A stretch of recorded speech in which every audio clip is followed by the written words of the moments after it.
This footage comes from the YouTube channel Metal Detecting in Alaska, Keithy6, run by Keithy, a creator known for documenting his metal detecting expeditions across Alaska's harsh and isolated landscapes. His videos often take viewers deep into dense forests, abandoned mining areas, and forgotten locations in search of gold, silver, and lost relics from the past. On October 9th, 2020, Keithy set out on what was meant to be a routine trip, returning to an old mining site near Fairbanks, Alaska, a place he had visited before without incident. Familiar with the terrain, he expected nothing more than a quiet day of detecting, but as the exploration unfolded, it became clear that this trip would be far from ordinary, and that the remote Alaskan wilderness still held unsettling surprises waiting to be revealed. Oh hey guys, Keithy6 here, Metal Detecting in Alaska. I'm back out this evening to that same mining spot that I was at last time where I found the pick. So I have about an hour and a half before dark. So let's see what we can find in that time. I brought my Bounty Hunter Time Ranger Pro and my little probe. So we'll walk around and see what we can find. Well, I decided to stop by this hole on the way through and probed around a little bit, and I hit some glass. And I found a broken cork top and a real small broken cork top. And I just got lucky, and where is it? I just hit what looks like a glass stopper. So hey, that's cool. It's better than nothing. I think this hole needs dug out to get down deeper.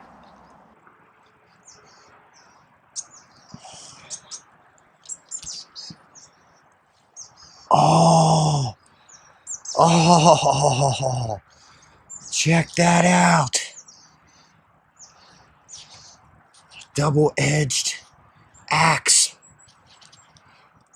Sweet. Wow. I knew it was going to be something big because it just blew my ears off. It was a huge iron target. Wow. Sweet. That is awesome. Man, I can't believe it. Another good target with the Bounty Hunter Time Ranger Pro. Wow. Keithy began metal detecting as usual, slowly working his way through the old mining ground.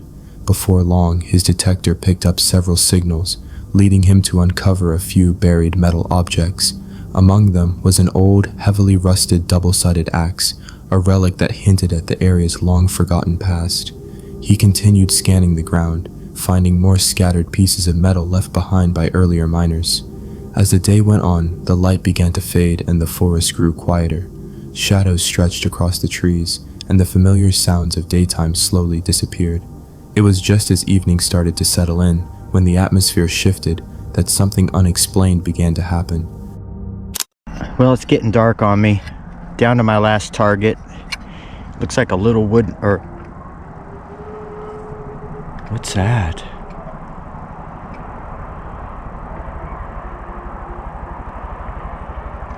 Whoa, did you guys hear that? It sounded like something howling.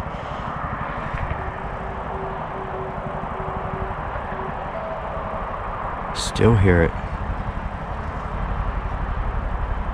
Sweet little box. Boy, that freaked me out.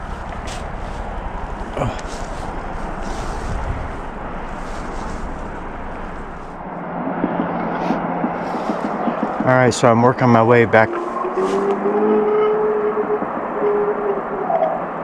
Whoa, did you hear that?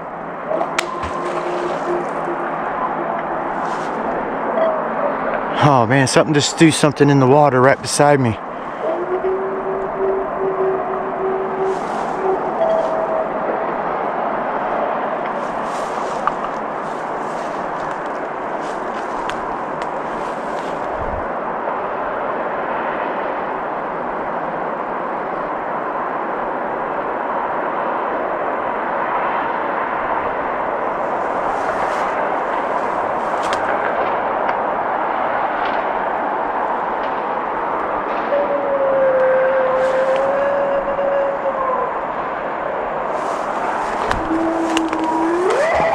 Oh, jeez.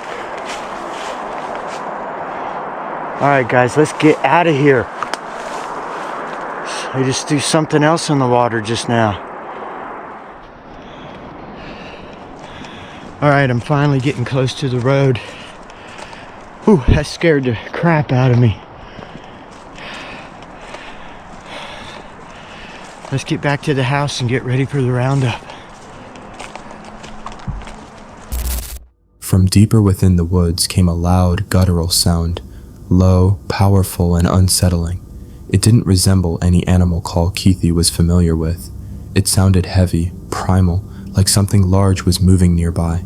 He froze in place as a second sound followed, a sharp, unmistakable howl that echoed through the trees. Then came something even more disturbing, a violent splash from the nearby water, as if something had been thrown in with immense force. In that moment, Keithy knew whatever was out there wasn't far away. Whether it was a predator or something else entirely, staying any longer felt dangerous. He didn't wait to investigate. Trusting his instincts, he packed up quickly and left the area, heading straight for the road.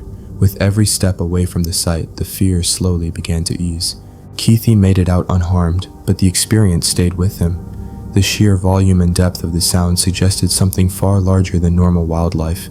He later shared his belief that what he heard closely matched reports of Bigfoot vocalizations, especially given the force behind the splash, something that didn't make sense for a person or known animal in that location. The true source of those sounds remains unknown, but that night in the Alaskan wilderness served as a chilling reminder. Some places still hold secrets, and sometimes the smartest choice is to leave before those secrets step fully into view. This footage comes from Chris, the creator of the YouTube channel Blot Outdoor Show, where he documents wild camping, stealth camps, backpacking journeys, hiking trails, and van life adventures across remote locations.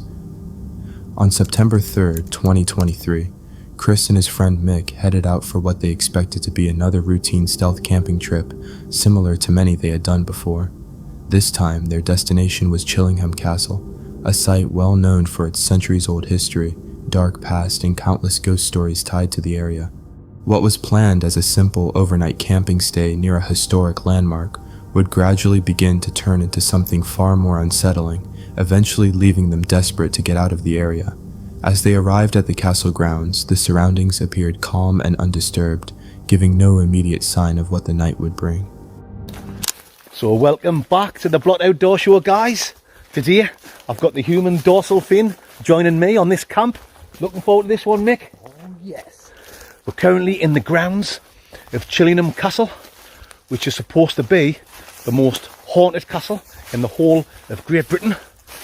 We're not going to try anything daft, you know. We're not going to be dressing up.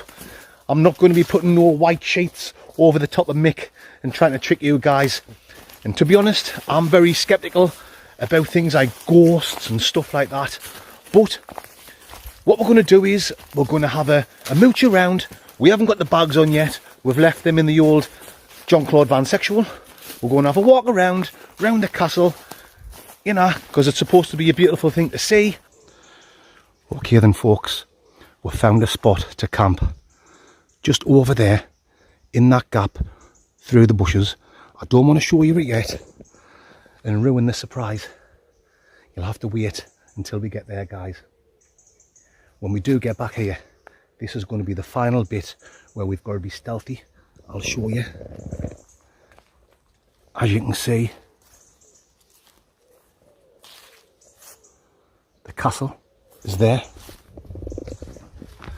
So once we get over there and we're in the bushes, it's happy dingoes, as they say in the doo-doing.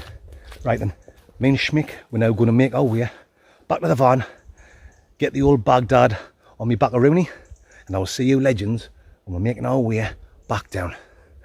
You know, it makes sense. After scouting the area, they chose a concealed location for the night and headed back to the van to collect their equipment. Their intention was to blend into the darkness once night took over, avoiding any attention from patrols or security. When the light faded and evening set in, they carefully returned to the spot and pitched their tent.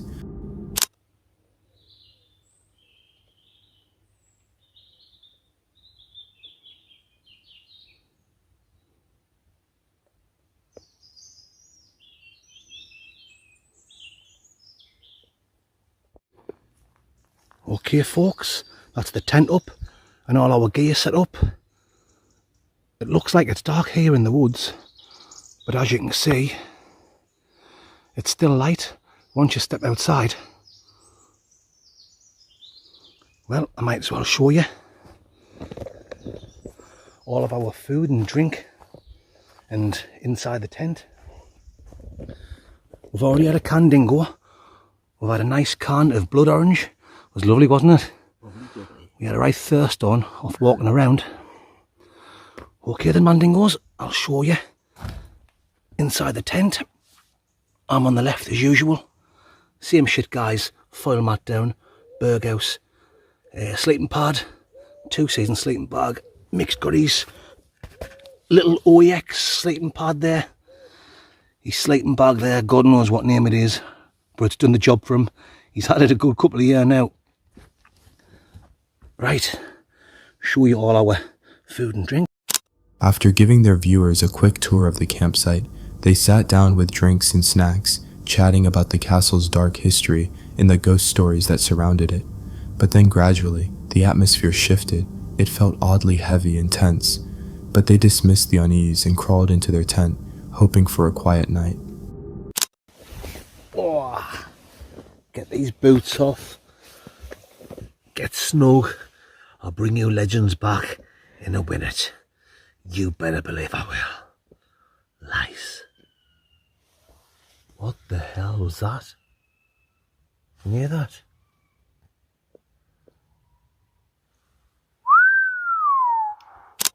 They were huddled in their tent when a sudden, piercing scream cut through the night, freezing Chris and Mick in place.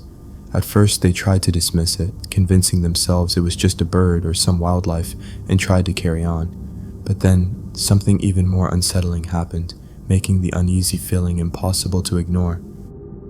Okay folks, we're back in the tent now. I've got to be honest, there's been nothing spooky happen tonight. It's been a nice chilled out camp. What the fuck's that?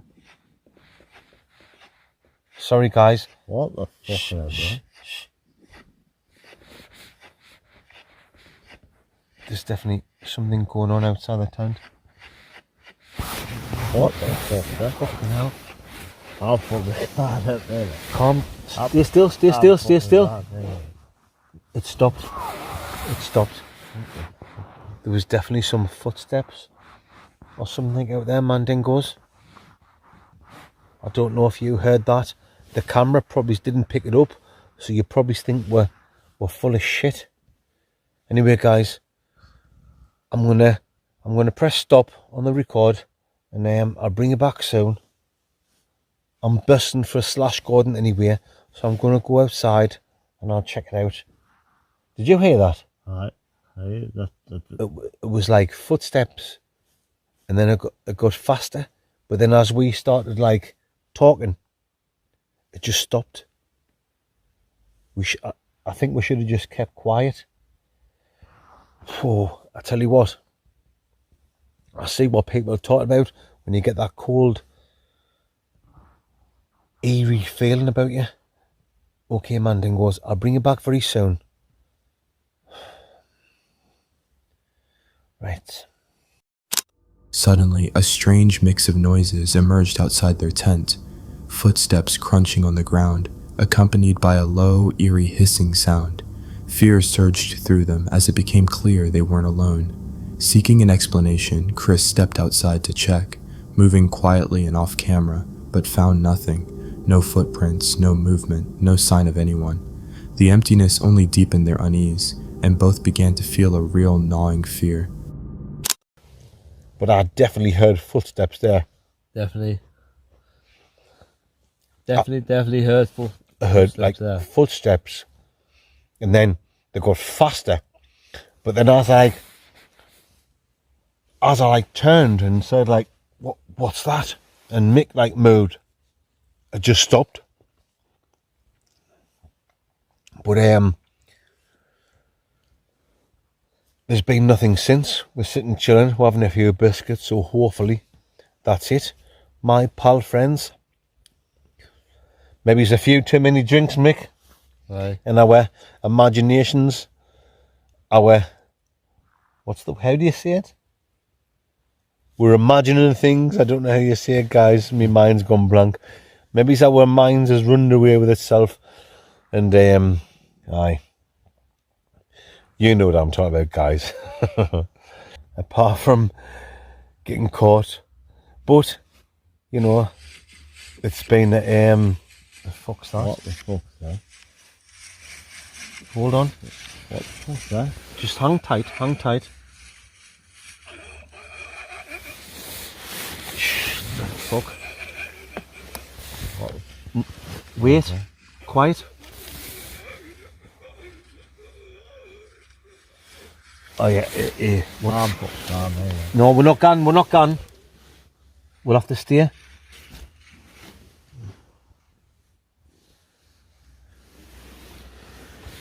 What the hell was that? What was that?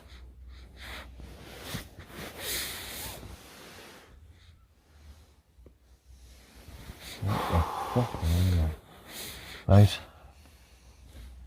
Honestly.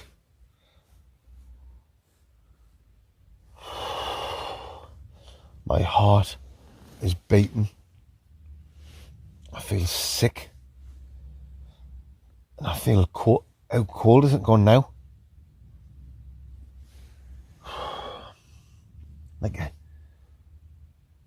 Honestly, I normally think things like this is full of shit. I don't know if the cameras picked that up. You might think we're talking absolute crap, but could you hear them noises there? So it's schizophrenia. For a while, everything went quiet, and they began to think it had all been their imagination. But moments later, the sounds returned, this time louder and far closer. Along with rapid, circling footsteps, there was a deeply unsettling noise, a twisted sound that resembled someone moaning, distorted and unnatural. It felt as if something was moving around their camp, just beyond what they couldn't see. Then, as suddenly as it began, the noise stopped. Fear flooded over Chris and Mick as they sat frozen, trying to understand what or who could be out there with them in the darkness. They briefly considered abandoning the camp, but having already had drinks, driving wasn't possible. With no other option, they decided to stay the night. Nothing else happened after that, but the sense of unease lingered long after the sounds faded. 7 o'clock. Well, just after 7. What a fantastic night. I nearly shit my pants. I think little Mick has followed through. I've never experienced anything like that in my life ever. Like I've said earlier on in the video, I'm always very skeptical when I hear these stories, but there was definitely like footsteps outside the tent. It was like footsteps, and then it sounded like the footsteps were getting faster and started to run, and then just stopped. And then later on, we heard like, I'm looking around to try and think where it was coming from, what bushes. It was one of the bushes or one of the trees. You could hear like shaking and like a strange, how do I explain it? Like a strange groaning noise. The feeling that was going through my body, like, oh, I was terrified. So we haven't had too much sleep, kind of just lying there, dozing off for a few minutes and then waking back up, just waiting for it to get light. Mick's still in the tent now. He's asleep, so I'm going to go and wake him up. Chris later admitted that this night marked the most terrifying experience he had ever faced in his life. Before this trip, he had never believed in ghosts or paranormal stories, often brushing them off as exaggerations or folklore designed to scare visitors. However, what he and Mick experienced that night at Chillingham Castle forced him to question those beliefs. The combination of sounds they heard, The distant screams, the unsettling moaning noises, and the fast circling movement around their tent did not resemble anything natural or ordinary. It didn't feel like wildlife, nor did it sound like a person simply passing by. There was an intelligence and intent behind it that made the situation deeply disturbing. When Chris and Mick finally packed up and left the castle grounds, they were physically unharmed, but mentally shaken. They left with far more questions than answers, haunted by the thought of what or who had been out there with them in the darkness. Whatever they encountered that night remains unexplained, reinforcing the chilling legends tied to Chillingham Castle and leaving behind a mystery that still unsettles them to this day. Paul runs the YouTube channel, Paul in a Pack, where he documents his outdoor journeys through backpacking, hiking, and camping, capturing everything from the stillness of deep forests to the quiet beauty of the wilderness. His content is usually calm and reflective, focused on the peace that comes with being alone in nature. But on August 2nd, 2025, that sense of peace was shattered. Paul set out on the Pacific Crest Trail with a simple plan to hike deep into the trail and camp for the night. As he pushed farther inside the wilderness, something unexpected stopped him cold. What he encountered along the trail was not just unsettling, it was something that instantly changed the tone of his journey and made him realize this hike was not going to unfold the way he imagined. So I've just come from this direction, walking down this trail here, and to the side of me is this big volcanic feature. I'm going to guess it's either a sill or a dike. I can't remember the difference between them. But just through here on some of the rocks, there seems to be a big pile of, it kind of looks like trash, but it also looks like it could be a sleeping bag. And I can't see anyone there. It's just a little bit strange, so I'm just going to have a wander in and make sure that there's nothing nasty going on.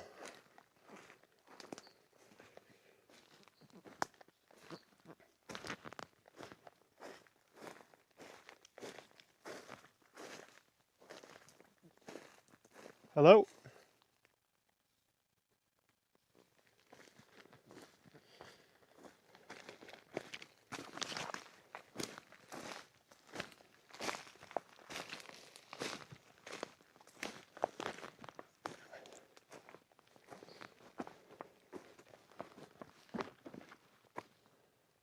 Oh my goodness me.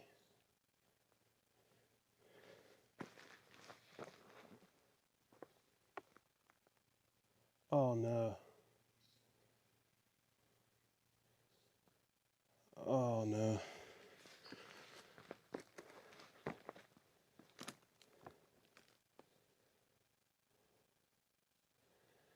I'm not sure if I've just found a body or not. Well, that was something I didn't expect at all. I've heard of it happening a couple of times on the trail this year so far, but I didn't think it would happen to me. I've just found somebody's remains at the side of the trail. And when I say the side of the trail, kind of like off that side of the trail, maybe 50 feet or so. I thought it was a pile of trash to start with, and I thought I would just go and investigate. When I got closer to it, it became obvious that it was the remains of a hiker. There was a backpack there, a sun umbrella, some trekking poles, and then I spotted the leg bones completely stripped.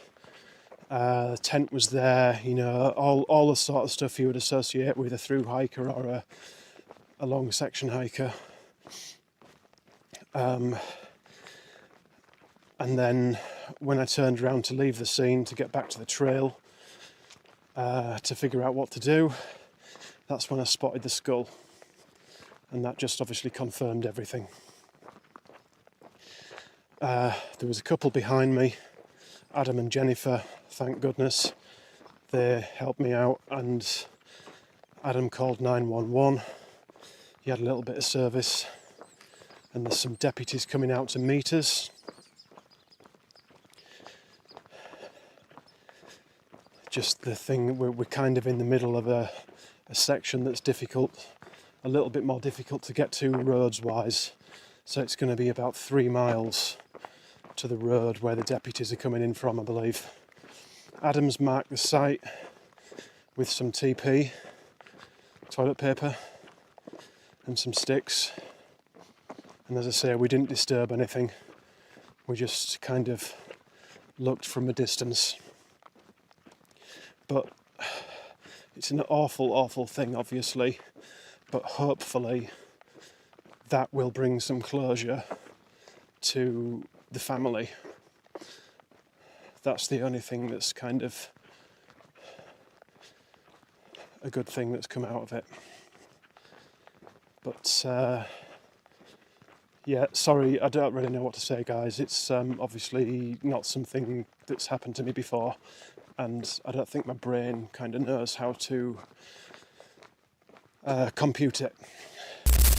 Paul noticed something out of place on the forest floor. At first it didn't register, just shapes and colors that didn't belong. But as he moved closer, the reality set in. What he was looking at were the remains of another camper, someone who had gone missing on this very trail. The scene was deeply disturbing. A tent lay collapsed, gear scattered as if abandoned in a hurry, and nearby, the hiker's lifeless body rested among the trees.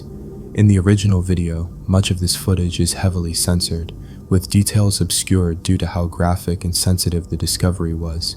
Shaken, Paul immediately sought help from a nearby couple, and together they contacted emergency services.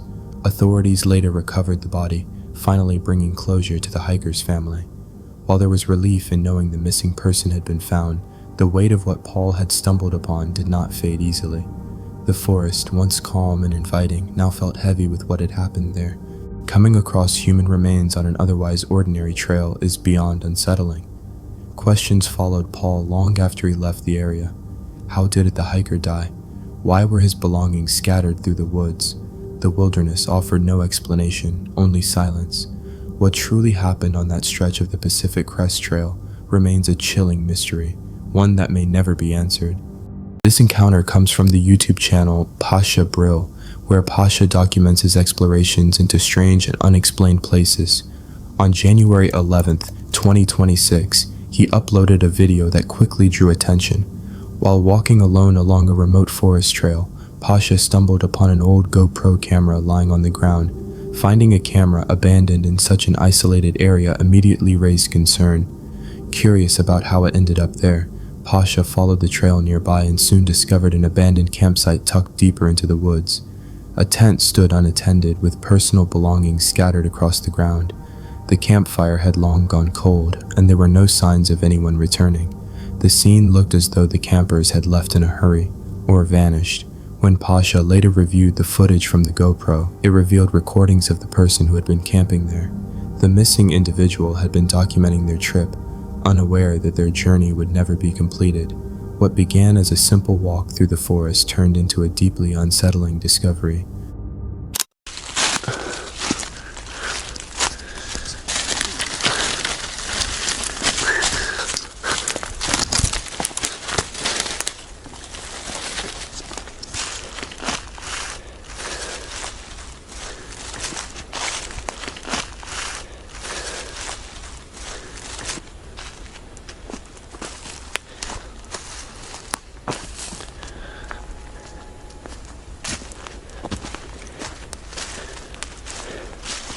Hey.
Inside the campsite, he came across the remains of a dog that had been violently torn apart.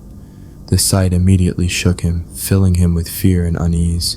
Despite his distress, he chose to bury the dog before leaving the area.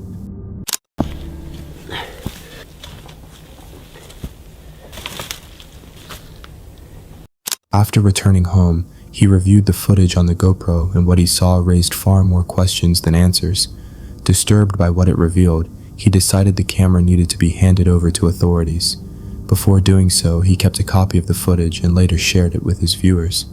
Pasha made it clear that he wasn't a detective or an investigator, and even official search teams had failed to uncover any solid leads.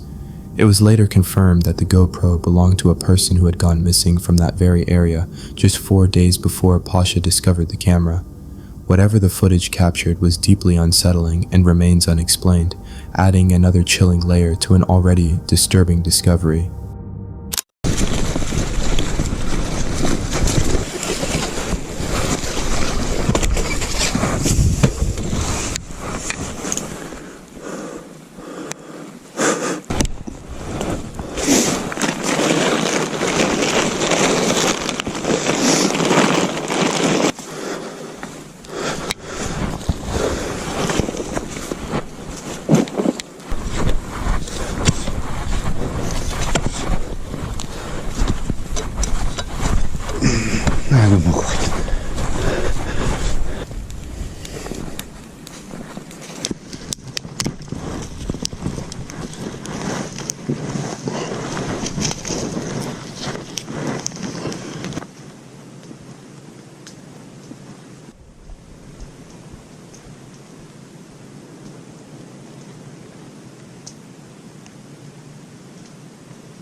The footage revealed a chilling scene. The missing man had set up his campsite and was preparing his fire pit.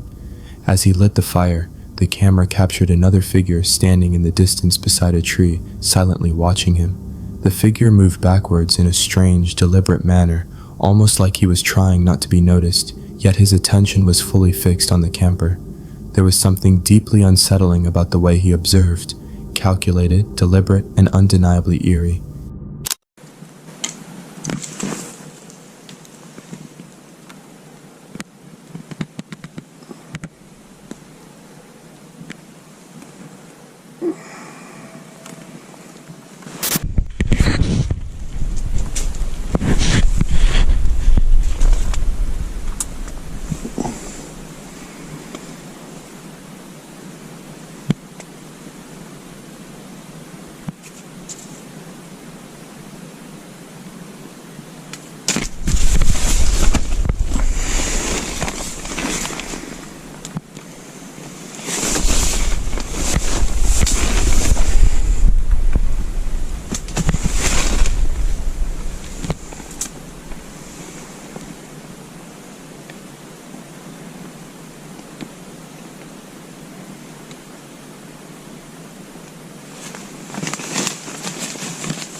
That night, the footage became even more disturbing. While inside his tent, the man could be heard reacting to unusual sounds outside. First, the snapping of branches and the rustling of leaves, as if someone or something was moving nearby.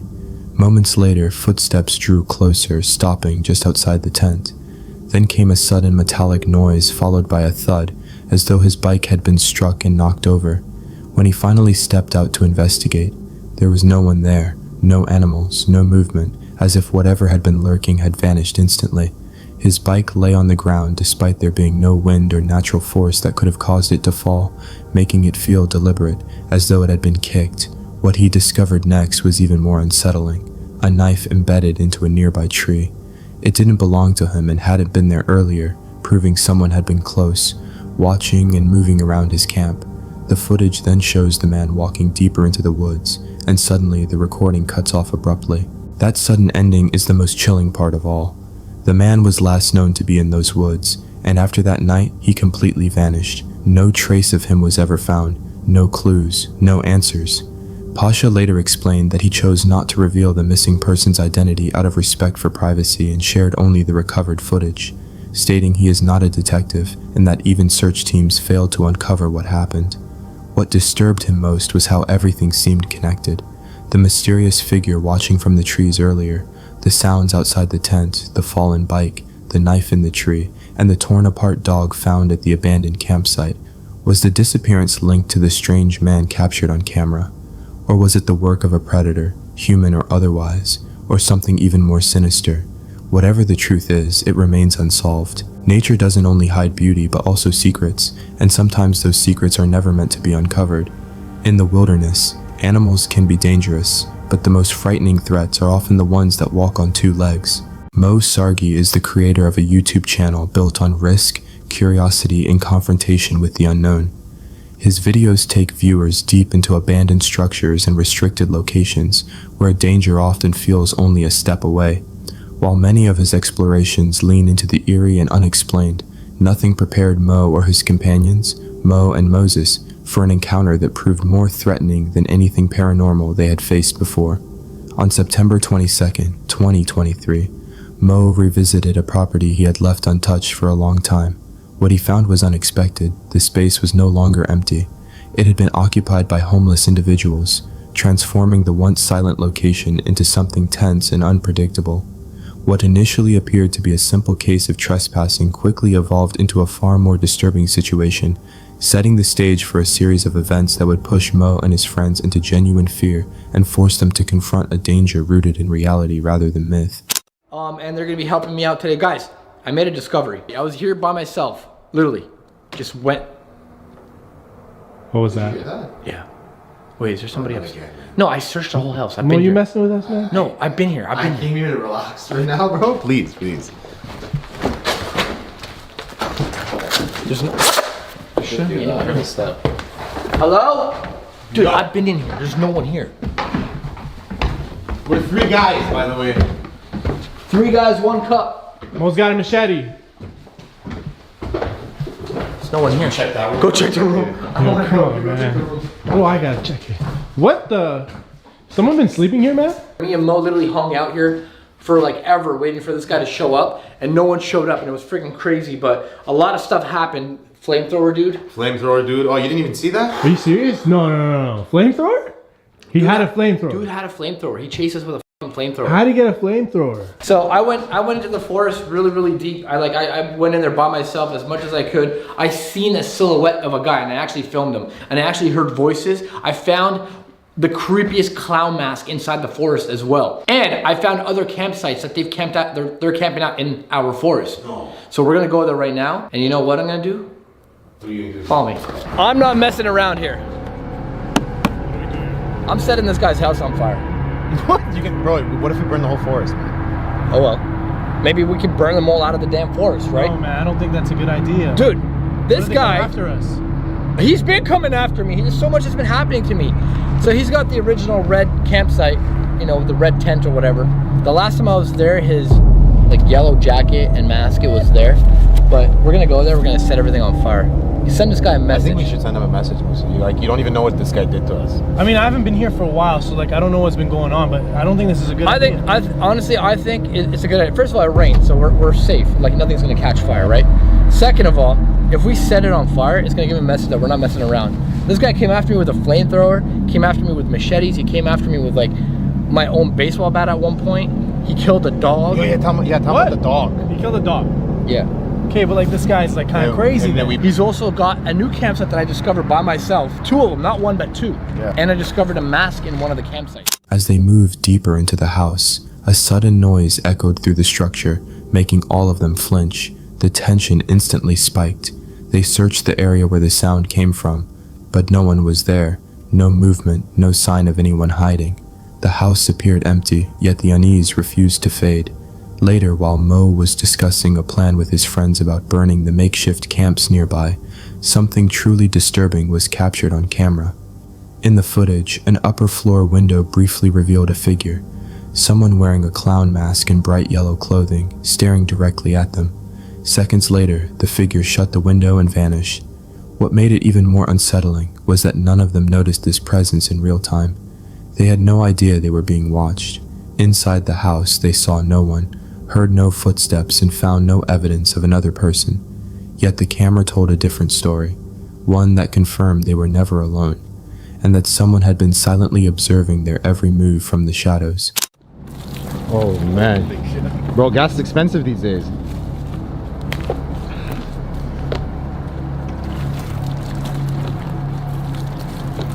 He's gonna get the message for sure. I hope you're watching me. Whoa! Oh my god! Whoa!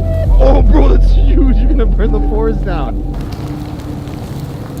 Wow. Oh shit, spray paint, spray paint, spray paint. It's gonna blow. Oh, it's gonna blow up. Move, move, move, move, move. Yeah. Move out of the way. Someone's been here since I was here 2 days ago. That smart water bottle wasn't there, and this Smirnoff beer can wasn't here. That's kind of creepy. So look at what they've done. They had a shelter here at one point. These are walls, right? They had walls all around, and then trees collapsed on it and destroyed it. They were living here, and there's a shopping cart where they were bringing in stuff. Right there. Look at these beams. These are wooden beams for houses. What are they doing here? They burned the campsite only to realize it was a decoy.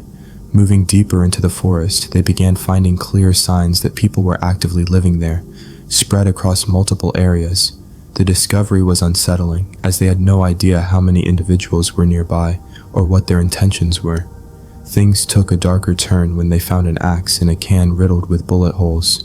Moments later, they spotted the clown, identified as Steve, who immediately fled into the woods, confirming they were being watched. So I found an axe. I think it's like a murder weapon of some sort.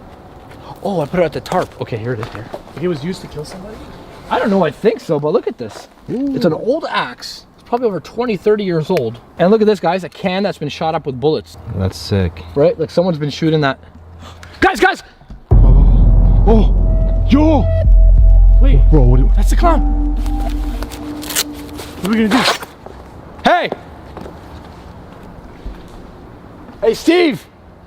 Yo, he ran away? He's running away. Dude, look, there he is, there he is. Oh, I see him, I see him. Zoom in on that, zoom in on him, zoom in on him. You guys serious, man? Yo, these guys are crazy.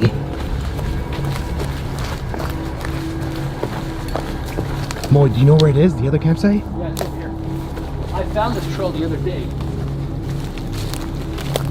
Let's try to be quiet because I don't have to see us.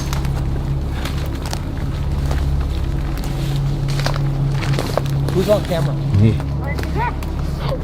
What was that? It's him. You have the walkie-talkie. He still has his walkie-talkie. Steve, is that you? You're going the wrong way, pal. He's lying, he's lying. Where are you? Show yourself. Never. Bro, he's a psycho. This guy's luring us in, bro. Steve, we've seen you running around. I'm hurt. You didn't catch me today. That'd be a lucky day. Come find me. I saw him go this way, like he's lying. Must Bro, be bro, this he's telling us to come find him. That's not a good idea, man. Yo. Hey Steve, I saw you running through the bushes and I'm heading straight towards you. And I've got a very sharp machete with me. I'm gonna kill you. Yo. Okay, please.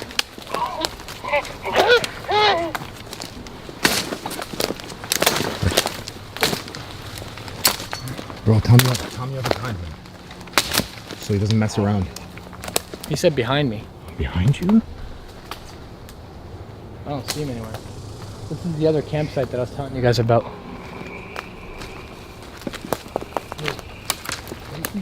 What if we split up?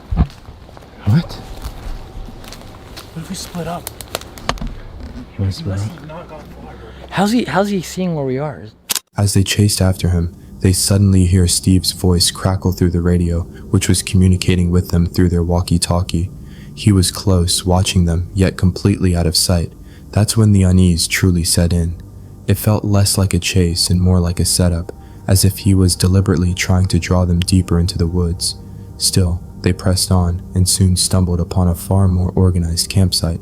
Multiple teepees stood arranged around chairs, a fire pit, and a large tent, making it clear this wasn't a random shelter. It was a well-established base. This is wild, the fact that we just found this. Before this becomes our new fire pit area, this needs to be, we need to evict these clowns. Now, to me, it looks like there's a trail that goes down that way. Let's go follow it briefly and then get the hell out of here. There's a dry riverbed here. Yeah, so we haven't been here yet because I haven't seen this. No. I do believe that there is another campsite here somewhere. What is that box looking thing over there? See that? Right there, yeah.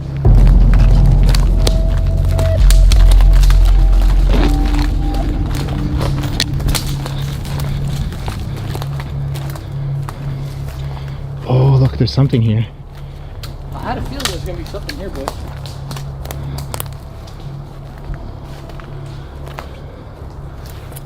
They've been here too. Why would this be out here? More beer cans. Look at this tree, guys. What a tree. Whoa, and it's completely dead. The discovery rattled them. It was clear these people hadn't just arrived recently, they had been living there for a long time. Instead of leaving, Mo and his friends chose to push further into the forest, intent on confronting Steve and uncovering who else might be hiding out there. With a vast stretch of woods still unexplored, they made a risky call. They split up, relying on their radios to stay connected. What they didn't realize in that moment was that this decision would turn the situation far more dangerous than they ever expected. Yo! Who's that? Mo! The guy's here! I saw the clown. He's on that side, man. Serious? Yo, get the heck out of here. Come this way. Come. Came back from there, so I think it's pretty safe. Yo. Where's Mo? I don't know. Mo! Where's he? I don't know. He was right behind me. Guys!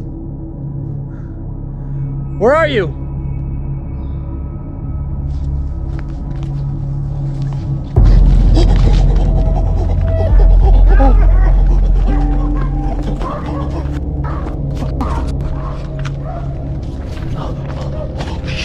Shit, he's got a fucking machete. He's got a machete.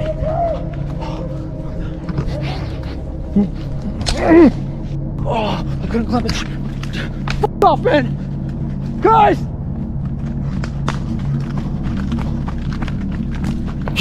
I hear some yelling, bro.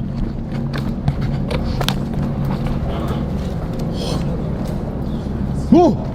Mo, we're coming! Hide up in a tree.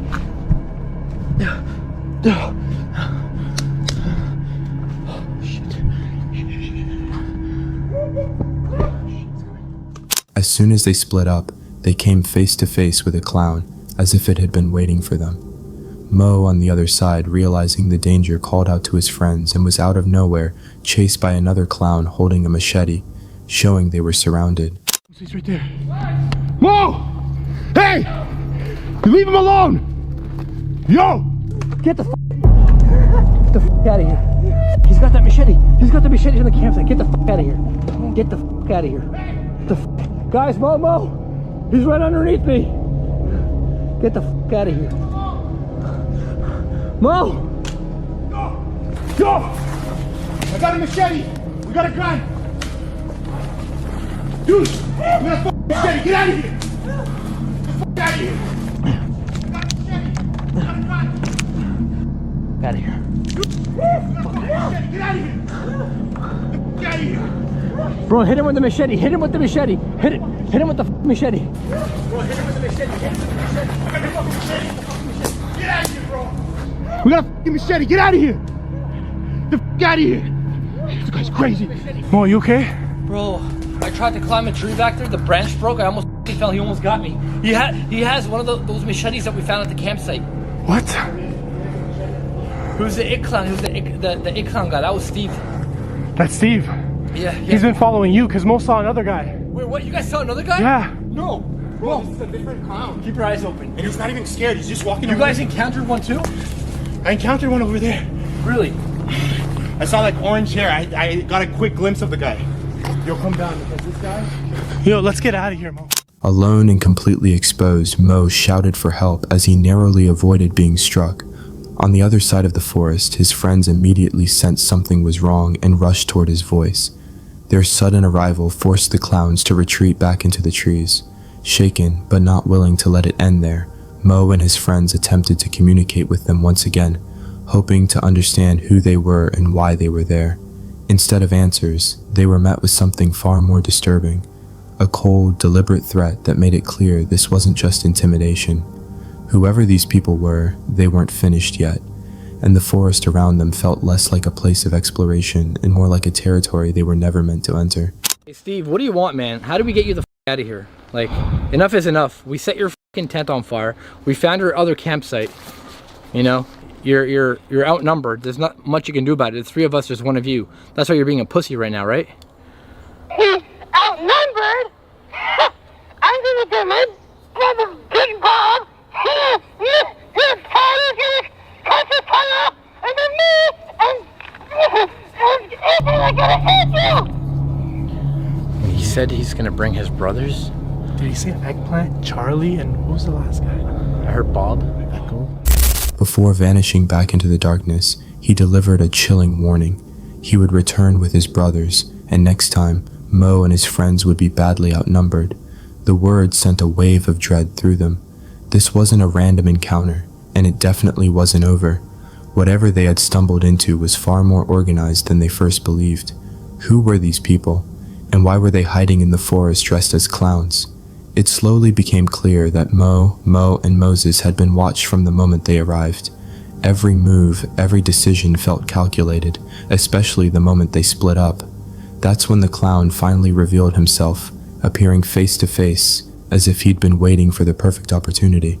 Adrenaline, instinct, and a desperate urge to survive were the only things that got them out safely. But even as they escaped, the fear didn't fade. Deep in that forest, something still remained, watching, waiting. How many of them were out there, and what were their true intentions? Those questions were never answered, leaving the encounter unfinished and the threat hauntingly unresolved. Blue Rock is a paranormal investigator known for exploring abandoned buildings and haunted forests, capturing unsettling moments and traces of the unknown on his channel.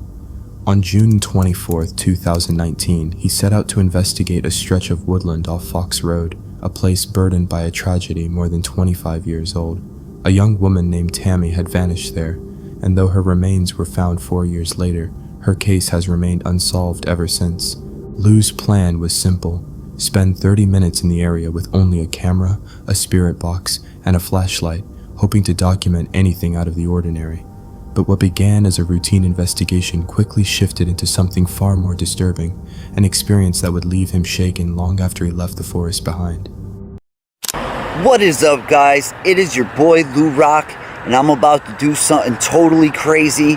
I'm here on Fox Road. You can see it right here. I'm here on Fox Road, and I am going to do a 30-minute challenge by myself in these woods. It's totally crazy. Every time I've come here with people, I've been scared out of my mind. So to do this all by myself is totally crazy. I got no weapons on me, no way to defend myself other than my hands. This is pretty stupid, but we're gonna do this. Here we go, guys. Here we go, Fox Road, where her body was found.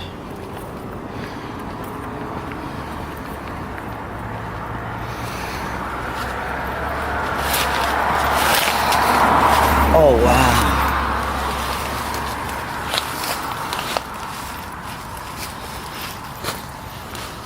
Tammy, can you ring this bell for me? I'm gonna turn off the lights, guys.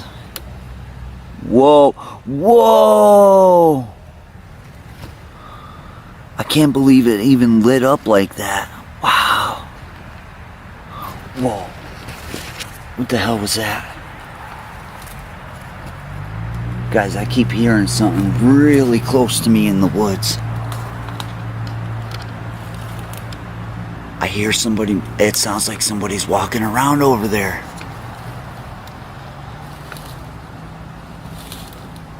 What the hell is that?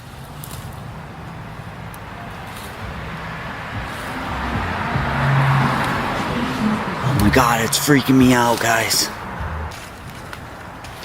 I'm gonna head over to the path where, like a lot of kids, that's actually where the jogger was jogging when he found her body. So, let's take a look.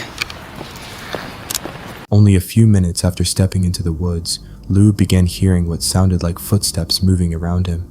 The steps were heavy, deliberate, almost as if something was circling his position. He tried to shake it off, telling himself it was probably just wildlife shifting in the brush. Pushing down the unease, he pressed deeper into the forest, pulled out his spirit box, and began asking questions. Guys, there's so many cars going around. Everybody's partying tonight. It's Saturday, so it's gonna be really loud. I'm gonna pull out the spirit box, so just give me 1 second. I'll be right back. All right, guys. Guys, I go into my bag and my box was already turned on. That's crazy. All right, we're gonna sit right here.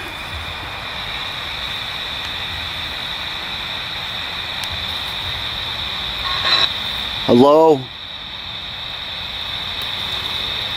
What the hell?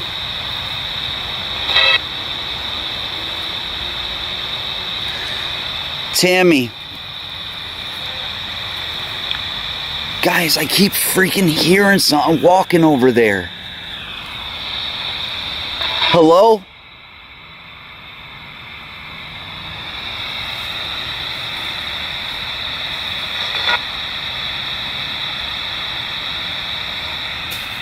What the hell was that?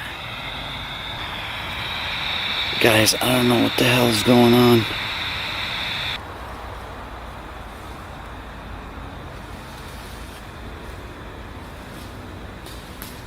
There's something over there, guys. Dude, oh my God. Guys, I'm here all by myself. I don't even know what the hell to do.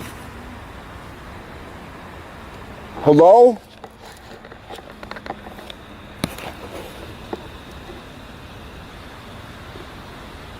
Wow. A sudden bang echoed from the darkness, cutting through the stillness of the woods. Moments later, he heard footsteps again, distant, steady, but impossible to pinpoint. There was no one in sight, no movement except the feeling of something unseen lingering nearby. Then came the sharp crack of branches snapping, loud and intentional, as if someone or something was deliberately trying to toy with him. Tammy, say the names of the people that were with you. What the heck? Whoa, whoa, whoa! Guys, it sounded like something was running right behind me right there. Are you okay? It said I'll be okay.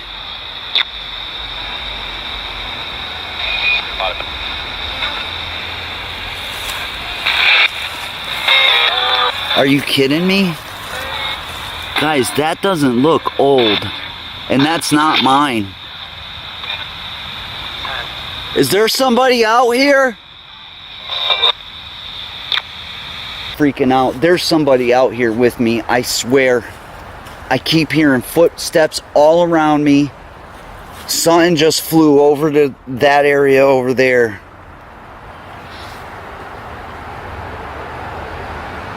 Hello? What the was that?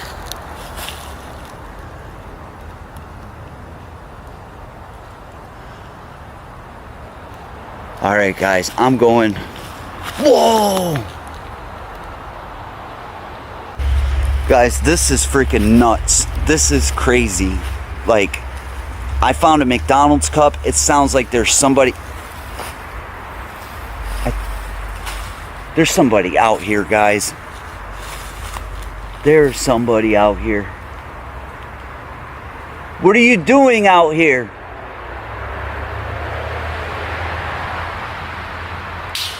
Whoa! Alright, I'm getting the hell out of here. Alright, it's time to go. Whoa, almost walked into a tree. Guys, I hear. Whoa, now something's over here. I just heard it was right behind me. Guys, I just heard it right here.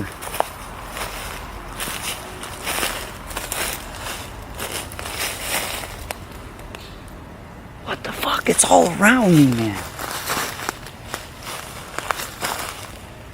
It's everywhere I look. Oh my gosh, I'm going out of the woods for a second, guys. I gotta get out of these woods for a second. The noises grew louder and more deliberate, each one pressing closer. Whatever was out there felt like it was closing in on him. He could hear sounds from every direction, yet he couldn't see a single figure in the darkness. Branches snapped, leaves rustled, footsteps shifted through the undergrowth, all echoing around him in a slow, creeping circle. The air seemed to thicken, the atmosphere growing heavier with every sound, weighing on his chest as the unmistakable feeling settled in that something was watching him. The unease kept tightening, winding itself deeper into his nerves. You think you're funny, huh? Is it just trees falling? Am I freaking out?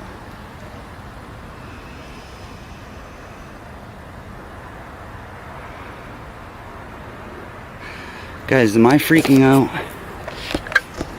Guys, I swear I seen something.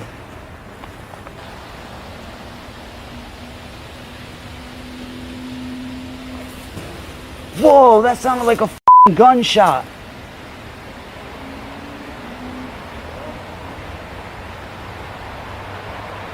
Guys, it sounded like somebody just shot into the woods.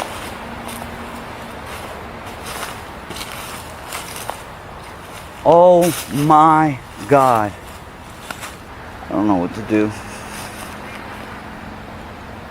I just heard a girl. I just heard a girl.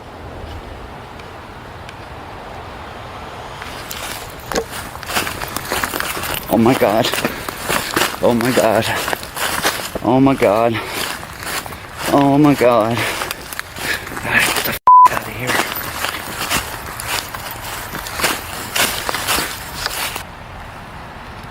I swear I just heard a girl, guys. Oh my God. Oh man.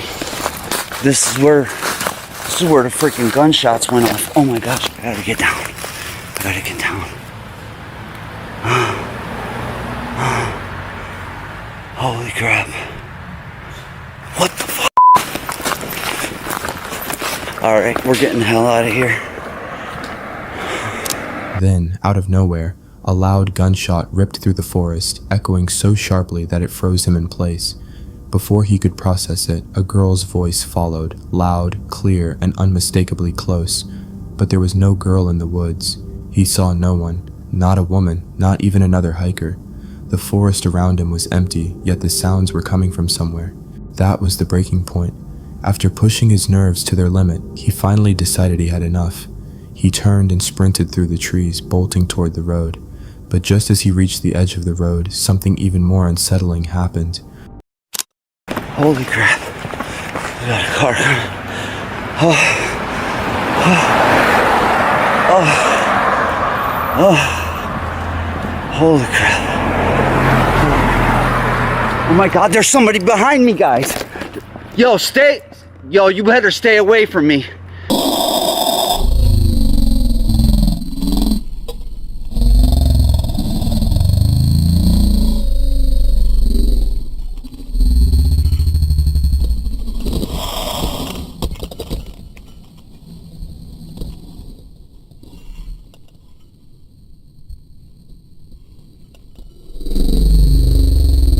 Behind me, guys.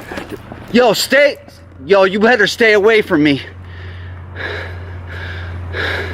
Guys, I just seen somebody. There is somebody behind me. I'm just a YouTuber, bro. I'm just shooting a video. He's still messing with me, guys.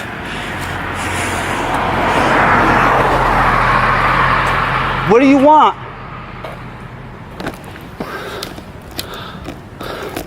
What do you want? I'm leaving. Leave me alone.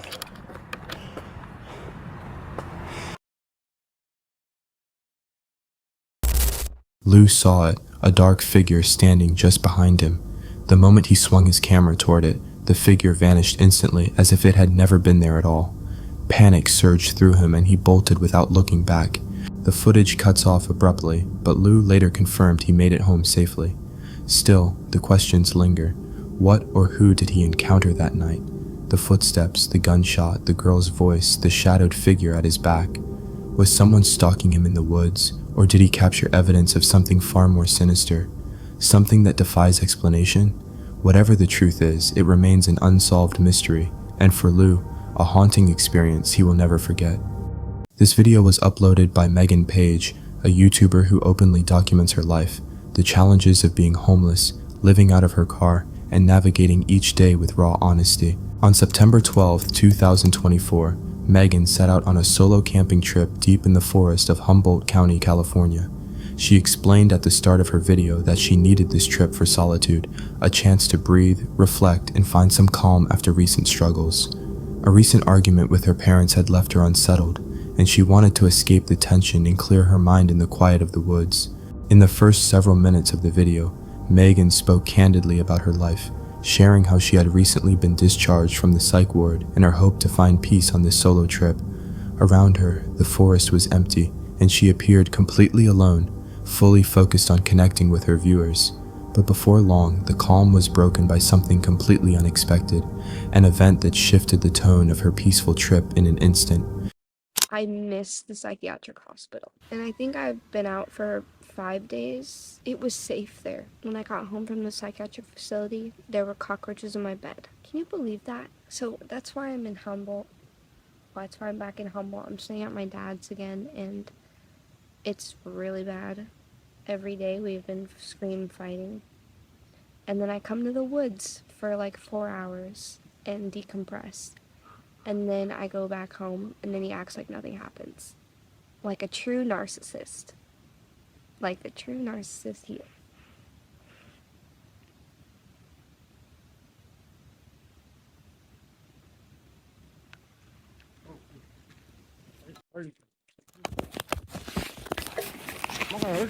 Okay, well, you scared me. Oh, thanks. Okay. Scared you didn't want to walk by and eat the stairs. Okay, I'm sorry. I'm a sweetheart. Don't worry. Okay, I'm You're sorry. probably more dangerous than me. You're probably more evil than me. Look at the dark hair you're saying. You're bomb. Little stoner.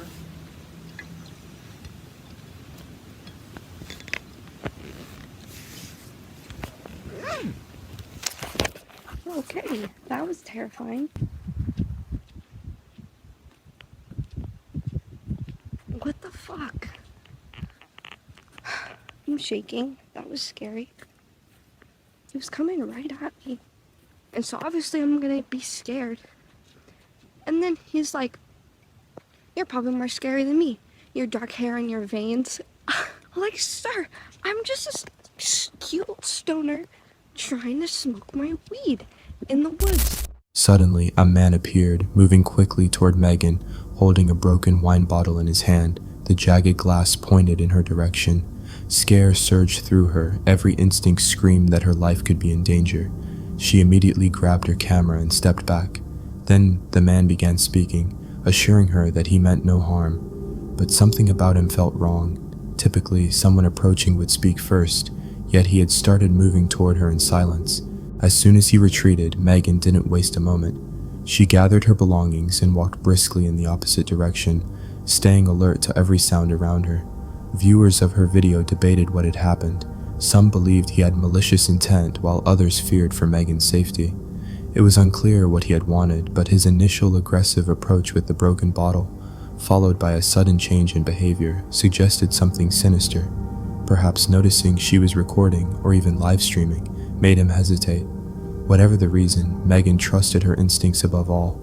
She safely made it out of the woods, shaken but unharmed.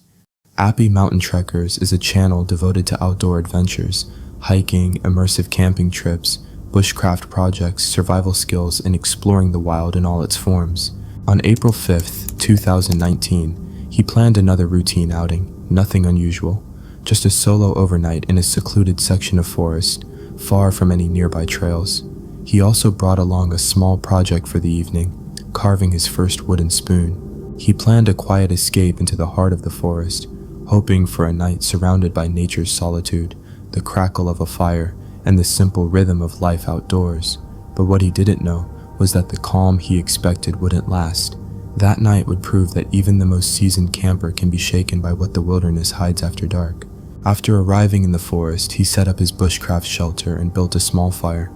The flames flickered and stretched across the clearing as he carefully picked up his tools and began carving the wooden spoon, the steady crackle of the fire filling the quiet evening.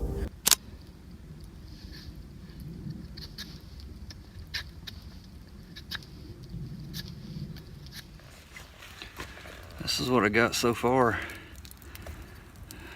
About 20 minutes. I can see it starting to come to shape.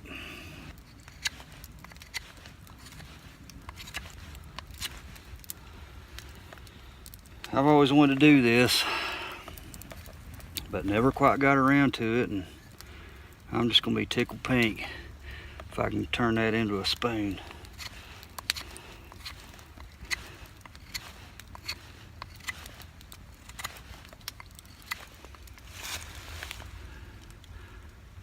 She's starting to resemble a spoon, although a rather big one, probably made for a giant. Not too bad for my first one so far. I'm gonna try and work this down as flat as I can.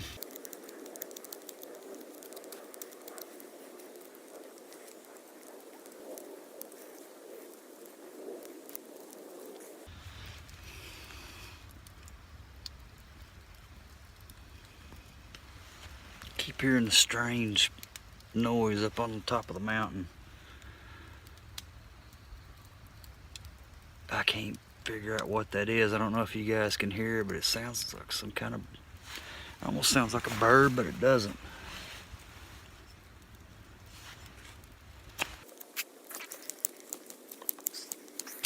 According to him, the sounds were faint and hard to identify, unlike any bird or animal he knew, though they were subtle enough to be easily overlooked.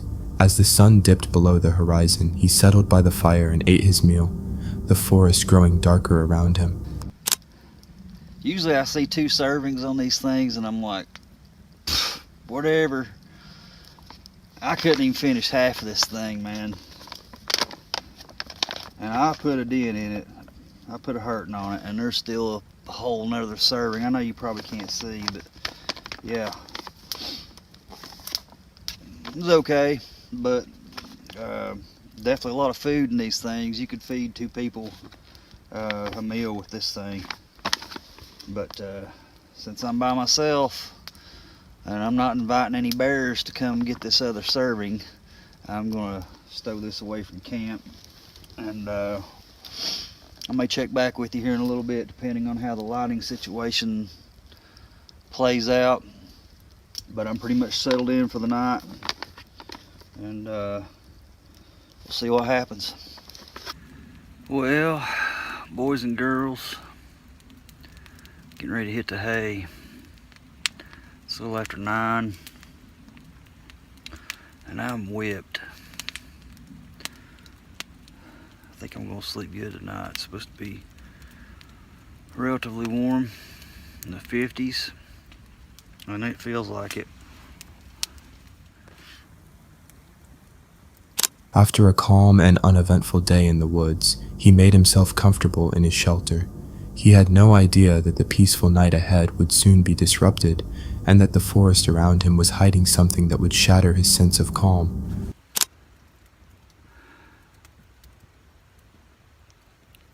Alright guys, I just want to give you a quick update. It's about 10 after 10. I laid down about 9 o'clock, and I was trying to go to sleep. It took me a while, and I was almost asleep, and sometime before 10, I was woke up by something I've never heard in my life.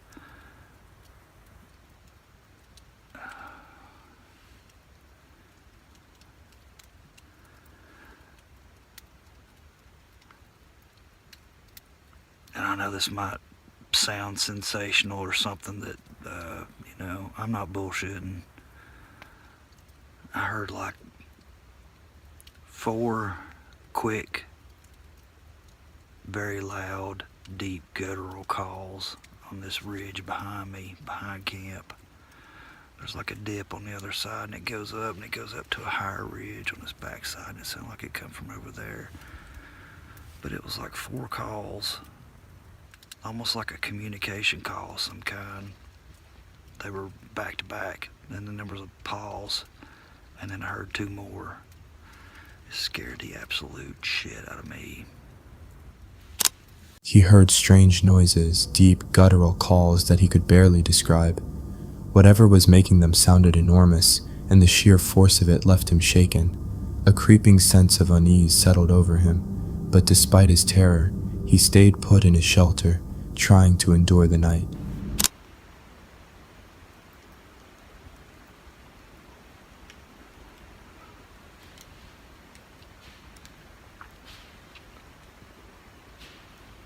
About 1 o'clock, I woke up again. I heard something circle my camp.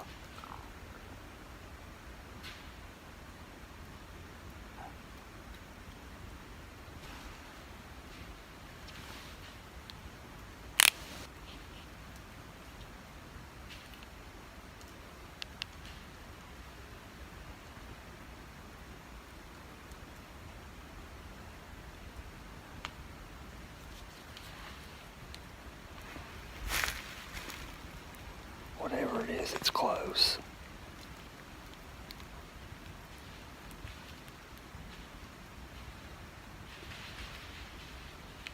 You hear that?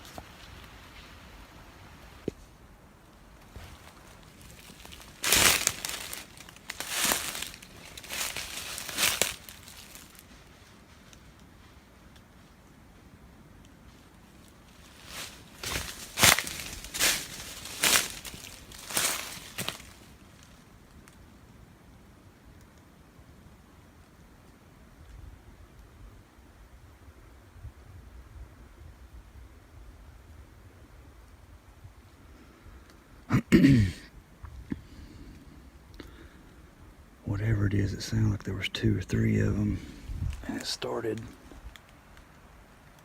on the other side of my camp, went around my perimeter.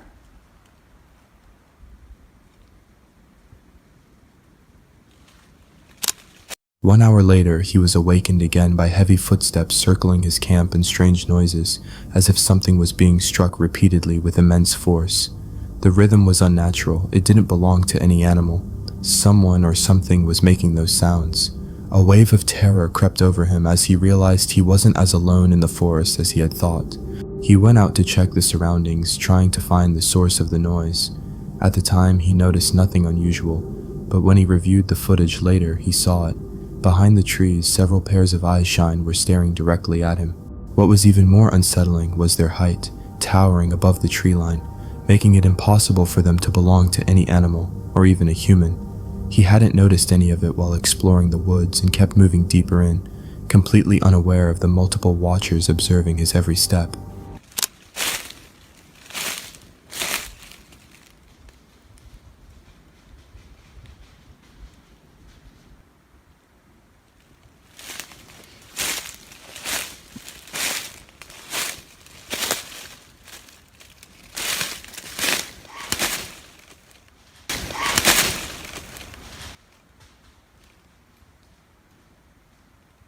I heard that.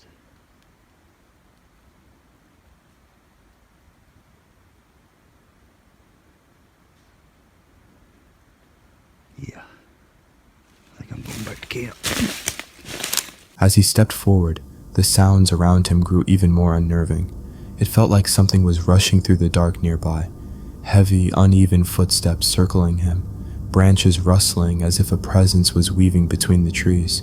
Then, without warning, a scream ripped through the forest, a sound that didn't match any human or animal he knew. The host's fear spiked instantly, every instinct telling him he shouldn't be wandering out here. Deciding it was far too dangerous to stay in the open, he retreated back to his camp. The rest of the night passed in an eerie, suffocating silence. When morning finally broke, he logged in to update his viewers.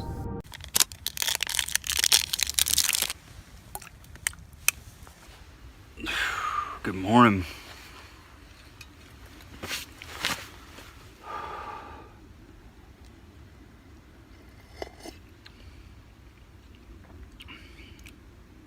Peanut butter flavored coffee. Never thought I'd try that. It's not bad. Well, it's about 7:45. Last night was one for the books. Very unusual, to say the least. I've been camping a lot of times. I'd say out of every 100 camping trips I've been on, maybe 5 of those have been solo. Usually I got somebody with me, but I've never experienced anything like that. I slept on eggshells the rest of the night.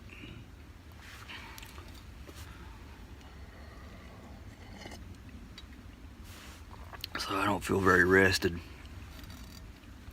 I still don't know what that was. He told his viewers just how frighteningly unusual this night had been. He'd camped more times than he could count, yet nothing this unsettling had ever happened to him before. He packed up in the morning and left the forest behind, but he knew the memory of that night would cling to him forever. The guttural calls, the pounding footsteps, the feral movement slipping through the dark. Everything felt deeply wrong, like it didn't belong in any normal wilderness. As an experienced outdoorsman, he knew the behavior of wildlife well, but this time he was certain it wasn't an animal. Something else had been out there, an unseen presence lurking just beyond the trees. And those towering eyeshine did not belong to any creature he recognized, not animal and not human. So who or what was watching him from the darkness?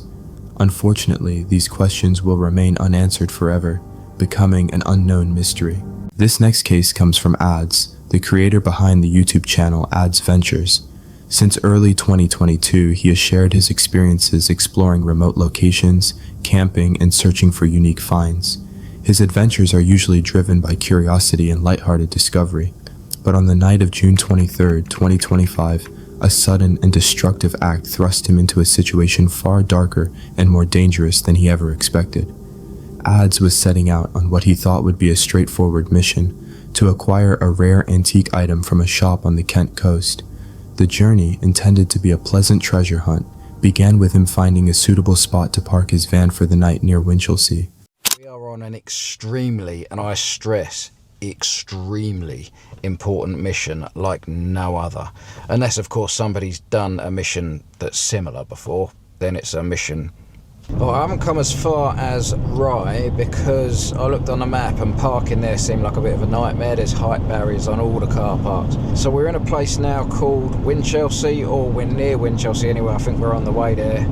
We should be there in 1 minute. And because the antique shop is going to be shut today already, I'm thinking we're just going to rock up here, have some dinner, which is something I've never had before, by the way, and then from there we can go on to this shop in the morning.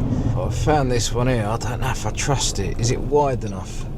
Far enough from the danger of the road? I reckon it probably is, right? He carefully selected a secluded lay-by, ensuring enough distance from the main road and other potential visitors, believing he had found a safe haven amidst the peaceful sheep and picturesque views. As evening fell, he settled into his van, preparing a novel dinner, but little did he know. While he savored his unique meal, a sinister presence was lurking just outside the comfort of his van, preparing for an act of pure destruction. So I'm going to start with a base layer of red Leicester cheese. In fact, I need that to fill all the way to the end. On the other half, we will be using mozzarella. And are you ready for this? This game-changing toasty guts. Wait for it. Oh, the glory. The absolute glory of it all. And a technique which I'm going to pass on to you now is you can use the cheese like a spatula to spread it out to all four corners. And we simply just reconstruct the toasty, add the inner lid, add the outer lid, turn the power on, fire up the induction hob, and just like that. I'm so confused about what's going on outside, right? Look at this. What is that? It looks like smoke coming out. Right, hold on a second, this is bad. Right, some lorry was just outside mine. Or just out the front. I swear that's a fire, that is not clouds. What is happening? It is. What is happening? Later that night, the serene atmosphere was shattered by a sudden, unsettling sight that caught his attention, smoke billowing in the distance, growing brighter by the second. As the severity of the situation became clear, a deep sense of unease settled over him, hinting at something far more sinister than an accidental blaze. Right, so I'm trying to film me at the same time as filming the fire up there. Something bad's happened, obviously. I know who it was because there was someone on my CCTV. It was all a bit weird. I'll tell you about it in a minute. I'm going to go speak to this bus driver. Whereabouts are we? We're in Winchelsea. Down near Winchelsea Beach. There's a fire involving a caravan by the looks of it. Pet Level Road. Okay, thank you, my love. They've had several more calls. I've just rang them, and basically they are on their way. Right. They have had more calls. I'm just going to go spin my van around in case someone comes back and does that to my van, because someone's done that. It has looked like it has been done. Well, it has been done because the geezer just ran past me, jumped in his motor and sped off that way. It could be arson then. Right, someone set fire to the van that's just down the road behind me, and it was the person who was parked in front of me. I'll explain more in a minute, but I need to move my van in case they're going to do it to mine as well. Obviously, I'm no longer going to be staying here, but the old Bill, they're going to want to talk to me about this. I can see a flashing light up near it, so that's obviously some sort of traffic control coming along. The camper van is fully ablaze behind me there. This is no joke. We've got a massive tail of traffic all down here. I can hear the fire engine in the background making its way up. This is not good. The realization that this was no accident, but an act of arson, sent a jolt of fear through him. He immediately moved his van, worried he could be the next target of this unknown perpetrator. After moving the van, he cautiously approached the scene, and what he witnessed was the devastating aftermath. Walking a bit closer to it now. You can see the fire engine's just down there. The camper van is now in ashes on the floor. It's been completely burnt out. You can see the guys just down there spraying the last bits to make sure it's fully out. But that is the end of one vehicle. I guess I've got to wait for the police to turn up, because if I leave the scene, they're going to think it's suspicious. But other than that, I don't know what to do. Obviously, I'm not going to sleep here for the night now. It sounds like it might have been targeted on that particular van because it's been sat there for ages, apparently. But you never know, it could have been just a random camper van burn. But at the moment, there's no point in just continuing to film the old flashing light ahead of me there. The fire's out, so as we speak, look, it's stopped flashing. The fire engine's driving off. It looks like the drama has finished for now. But I am going to sit tight and see if the police turn up, because, like I say, if I disappear now, it could look a bit suspicious on me. The once proud camper van was now a charred skeleton, reduced to ashes on the ground, with firefighters working to douse the last embers. The police, however, were conspicuously absent, leaving ads with more questions than answers and a feeling of lingering vulnerability. Later, after leaving the area and finding a safer parking spot farther down the road, ads meticulously reviewed his van's CCTV footage the next day, hoping to uncover the truth behind the terrifying incident. When I was eating my second toastie, I looked up on the CCTV and I saw a van just parked up in front of me. Now, bear in mind that I'd chosen to park in this particular lay-by because it's a small one. Now, some of these lay-bys up here are absolutely massive. There's other small ones as well, but there's plenty of them, right? So I thought, if I park there where that car was, that's where we were, no one's going to come into this spot because there's just no need for it. And whilst I was eating, I looked up on my CCTV, like I said, and I saw a van was parked there. Now, I was going to get out of the van and make a joke about it. I was going to say, how dare they park in my driveway and all this, just for a laugh. But before I had a chance to do that, I was finishing my food, and like I said, this geezer ran past the van that way and up here. Now, as soon as I heard his footsteps running and panting past my van, I looked up on the CCTV. I was like, what's all that about? Why is someone out for a run at this time of night? But I saw that he jumped straight into his van and sped off, which I thought was a bit weird, and I was wondering why.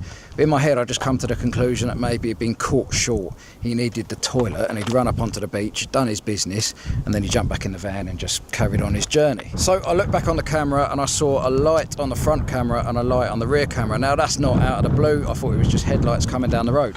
One of them was. It was a bus that was coming down this road here. That's the bus that you saw last night.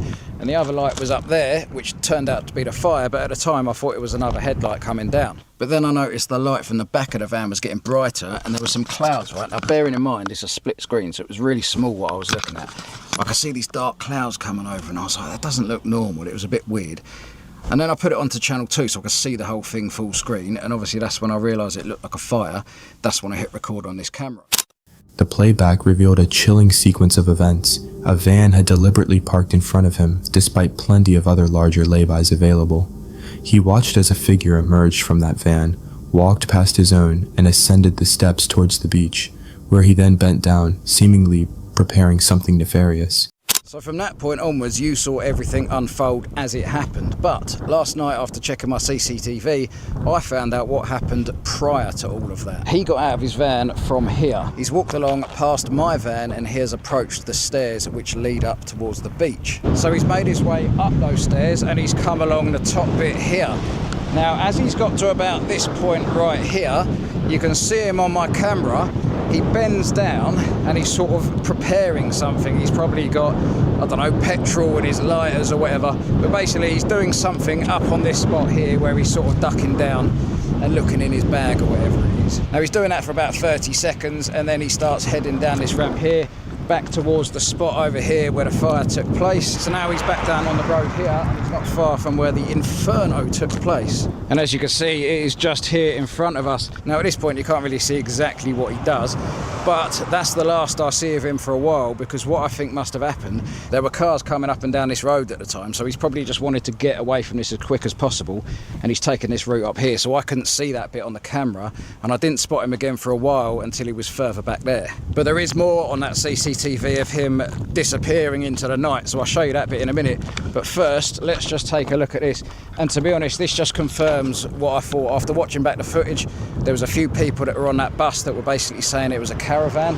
At the time, I thought, I don't know why, I just in my head thought they were referring to like a motorhome type of thing. But it looks like it was actually just a caravan, not a a motor caravan or not a camper van, because you can see the structure of it here is completely demolished. And obviously if it was a proper vehicle, there'd be some sort of structure left. So from here, he has obviously come up these steps that are right next to the blaze, and he's come up onto the beach here because I couldn't spot him on the CCTV at this point for a little while. And so we're back now where my van and his van was parked. So he's come all the way along this bit on top of the beach basically. He hasn't even come this close to the road here because I couldn't spot him at all on this bit.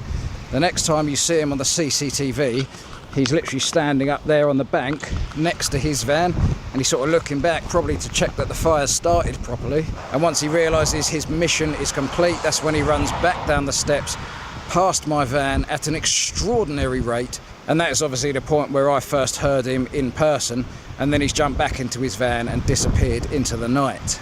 So from looking at all of that, it looks to me like it was a planned, targeted attack. The footage continued to show the individual descending a ramp towards the spot where the fire ultimately took place, disappearing from direct view amidst passing cars. The arsonist later reappeared on the bank next to his van, surveying the growing blaze to ensure his destructive mission was complete.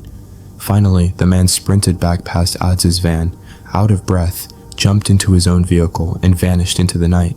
The exact moment Adz first heard him in person.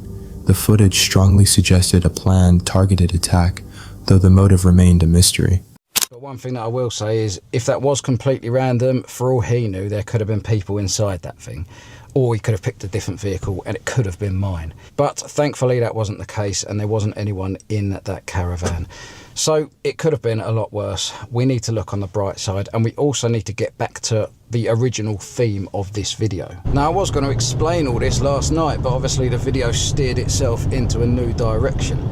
So basically, last week my mum was in an antique shop in Rye, and she saw a rare item which she really liked the look of. Now, it's her birthday in a few days time, so I thought I would come and buy that item.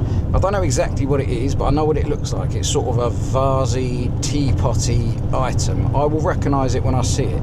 But the reason why I didn't ring ahead was because if they know that I'm coming down just for that item, they might hoik the price up.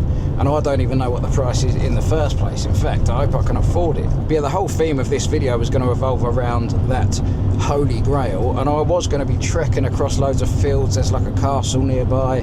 We're going to go on a proper mission to get to this antique shop on foot. But because most of the video is now taken up with the carnage that happened last night, we're going to keep this section brief. I'm just going to drive there as close as I can, find a parking spot, and hopefully go in and secure the Holy Grail. What an absolute legend. Right, we got to go to the other side of that bit there. It's just some sort of marina thing. Go around the water, find a shop, hopefully secure the prize.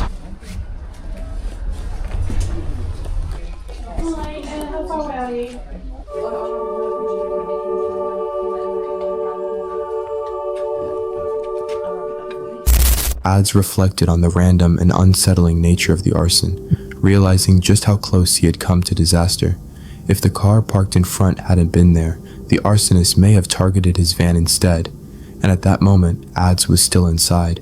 The thought of what could have happened was chilling, as it could have led to a life-threatening situation in an instant. While the true motives of the arsonist remain unknown, situations like this often involve individuals with psychopathic tendencies or darker intentions, making the encounter all the more frightening. Fortunately, both Adz and his RV escaped unharmed, a reminder of how quickly danger can appear and how thin the line between safety and catastrophe really is. For every lucky escape, there are those who may not be so fortunate, highlighting the random peril of such encounters. With the immediate danger behind him, Adz felt relieved and safe, but he didn't let the incident derail his plans. After a quick and easy parking, he made his way to the shop and successfully acquired the unique vasey teapot. What began as a terrifying brush with potential disaster ultimately concluded with the recovery of a rare and cherished item, turning an unnerving experience into a bittersweet victory and a story of luck, caution, and perseverance. Dixie, the creator behind Homemade Wanderlust, has built her channel around long thru hikes, serene backpacking adventures, and practical trail advice. Her videos inspire viewers to explore nature, learn from her experiences, and embrace the challenges of the wilderness. On May 19, 2025, she was deep along the Arizona Trail, resting in her small camp around 4:45 a.m., exhausted but finally settled for the night. Suddenly, something appeared near her tent, an unexpected moment that shattered the quiet of the night and quickly took an unsettling turn. Go get.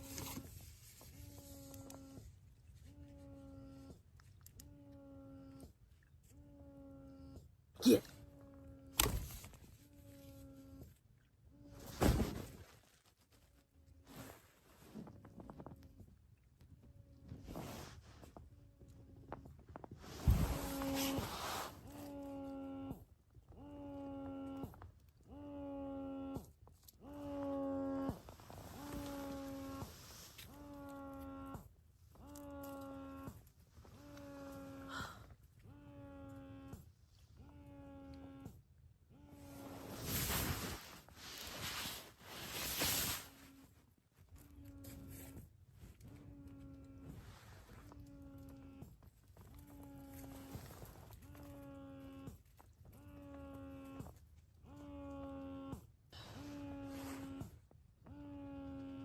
It wasn't okay.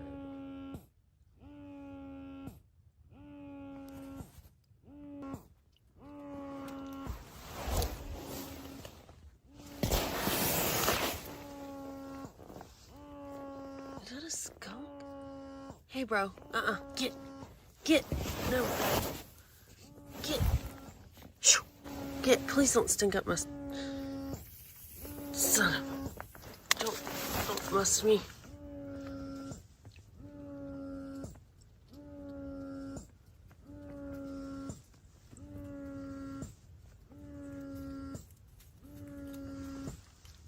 God, you do stink.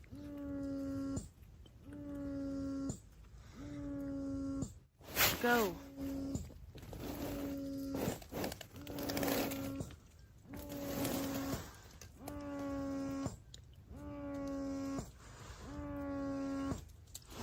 Get. Get.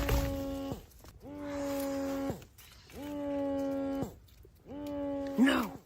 Get. Get. No. God damn. Get. Get.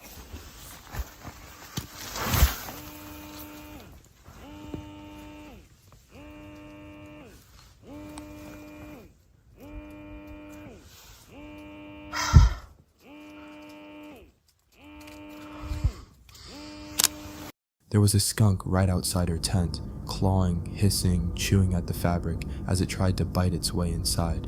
Dixie tried to scare it off, but the animal wasn't showing fear or any intention of leaving. Instead, it kept circling, pushing closer, persistently pawing at her shelter as if determined to force its way in. Get.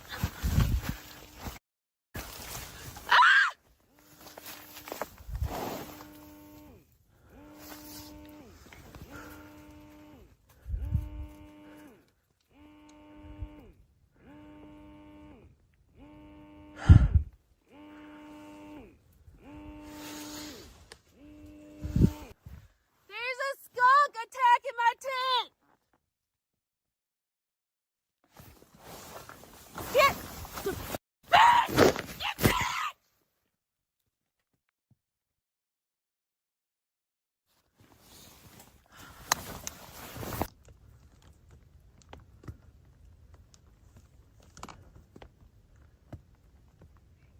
Yeah, there's a skunk like attacking my tent. He's hissing at me and a skunk trying to get in. Get back! Get back! He's gonna bust through! Get back!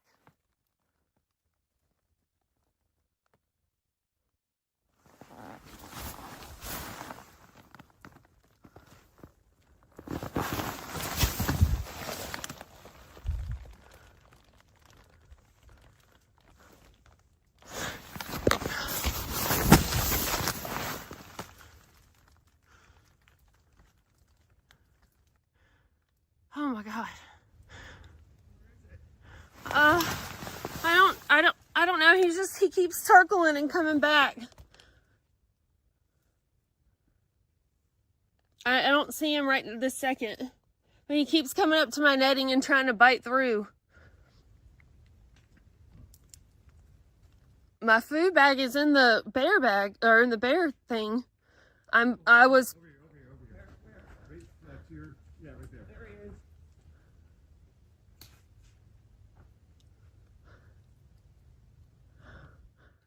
You think he has rabies? I'm so sorry to get y'all up, but like, I'm gonna show, I recorded this. I'm gonna show y'all him biting at this tent. Oh my God. I have never had anything like that happen. Y'all, I am so sorry. I know you're probably like, this woman is psycho.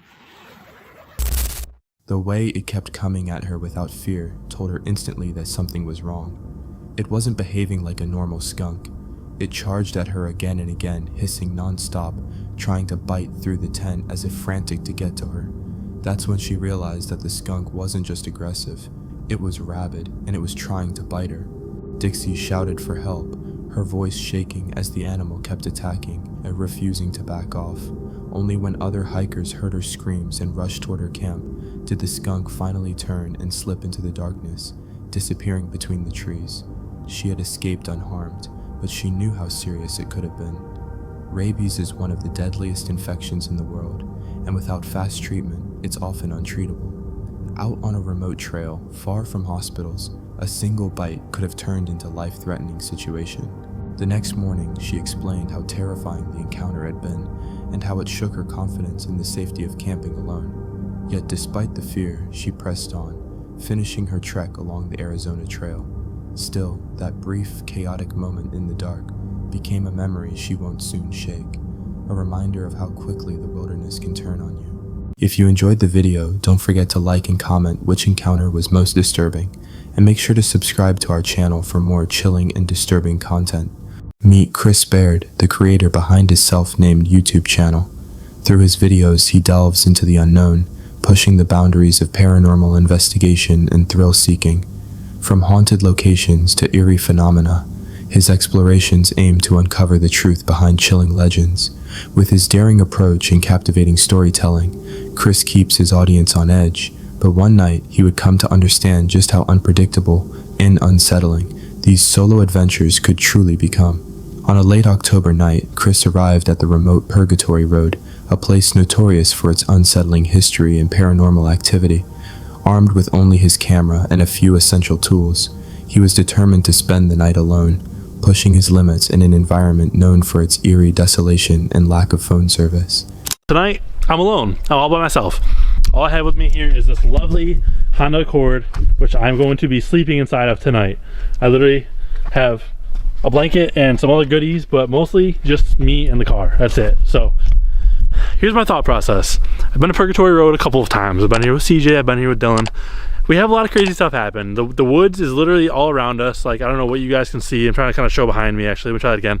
So you can see all the woods behind me. It's wild. It's truly just like so desolate. I don't have any phone service. I know you guys hear us say that a lot. I mean it. There's no phone service. My phone's not going off right now. As Chris began his investigation, the silence of the forest was palpable, broken only by the occasional creak or snap, which he initially dismissed as natural occurrences. He then activated his spirit talker device, hoping to capture any disembodied voices or communications from the unseen entities said to roam the area.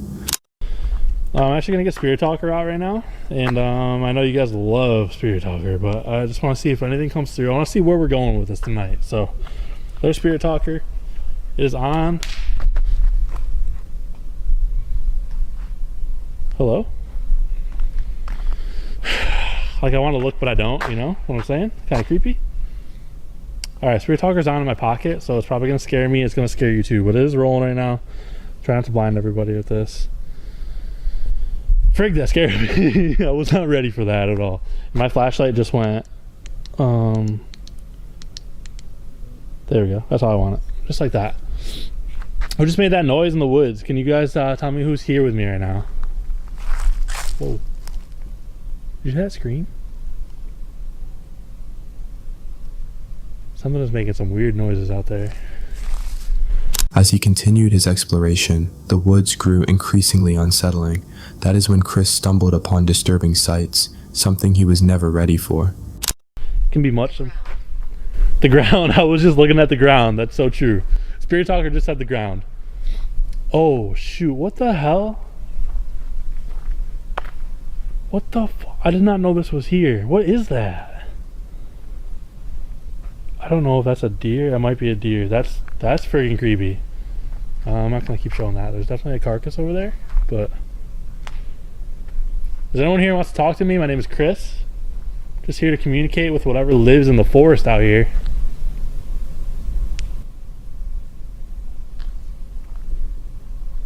It's so quiet. What is that? You see that moving there?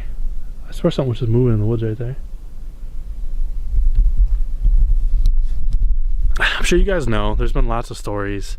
The story about the girl in the white dress, you know, who was like she was a bride, excuse me. Apparently she died down here, at least from what I've heard. These are stories I've heard. I don't know that they're factual. Hello?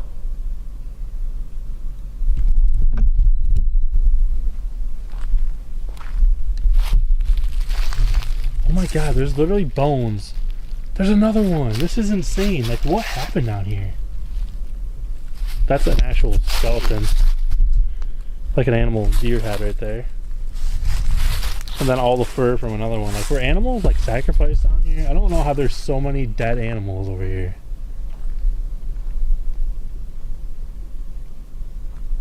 Alright, something's moving up there. There's somebody up in front of me right now that wants to come talk to me?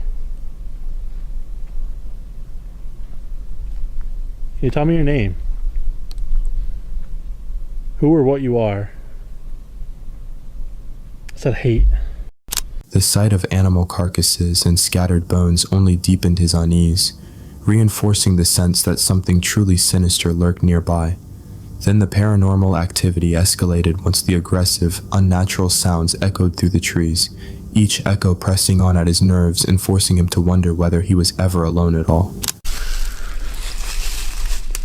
What are you trying to tell me? What the f was that? I swear to God, something just hissed at me.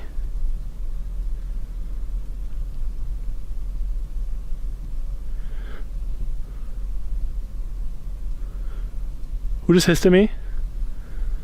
I'm not going down there. Screw that. Alright. That was freaky. That was real freaky. Show you guys, I'm not like...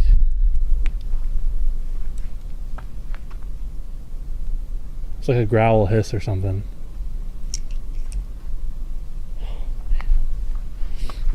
Screw it, let's go on the side, see if there's anything over here. A sharp hiss followed by a low, unsettling growl filled him with fear, yet whatever made the sound stayed hidden. Despite his dread, he chose to move deeper into the woods, unaware that something far more disturbing was waiting for him there. I walked up a little bit, but I really wanted to come back here, so I was making my way back here anyways. I just want to see what's up with this water. At least for Purgatory Road, I've never noticed there to be water. So it's kind of interesting to me. There's that noise again, see?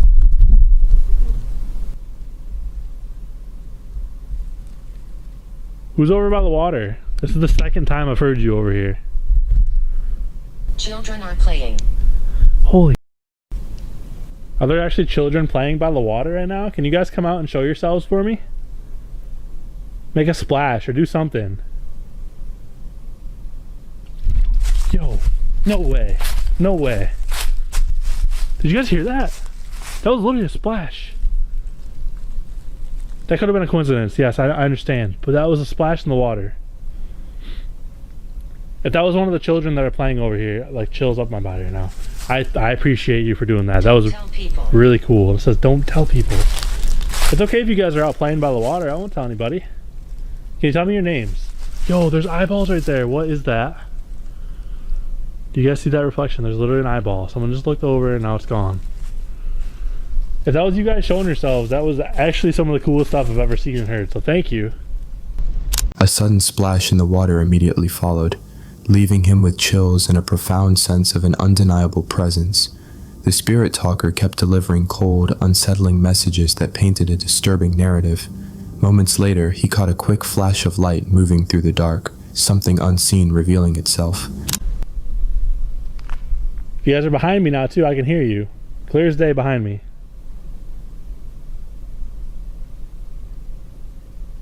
There's a lot going on, guys. All right, I'm gonna turn my light off in 5 seconds. You're gonna make that splash noise for me, and I'm gonna turn it back on. It would literally make my day.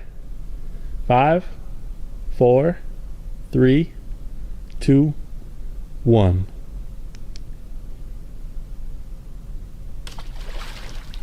Get the fuck out of here! Yo, there's no way! There's no way! There's no way that just happened. Oh my god. I'm like losing my mind right now. There's gotta be more here that we don't know about, guys. That was so clear. That tells me that there's something back there. There probably, maybe back in the day, there was like a house or something. I'm gonna live up to my promise. I'm gonna walk away. Leave him alone.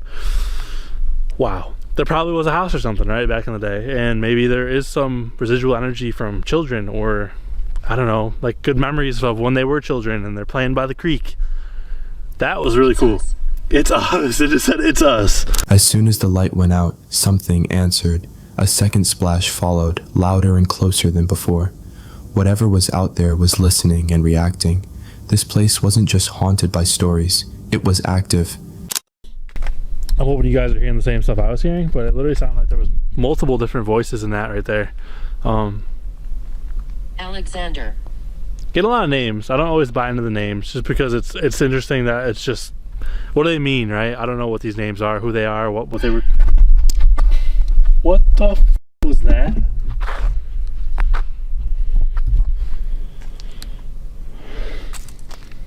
The problem is that my car is that way. That could have easily been something like bird, animal. Gertrude. Could have been Gertrude. Gertrude, stop scaring me, please. That's too much. Why is that tree skin like that? I'm not trying to buy into like the whole Bigfoot thing too much because again, there's been so many people for years. I'm gonna keep walking this way back to the car as well because I'm just.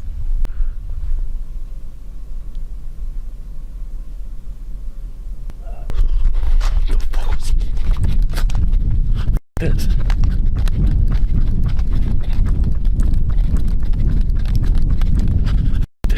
Fuck this.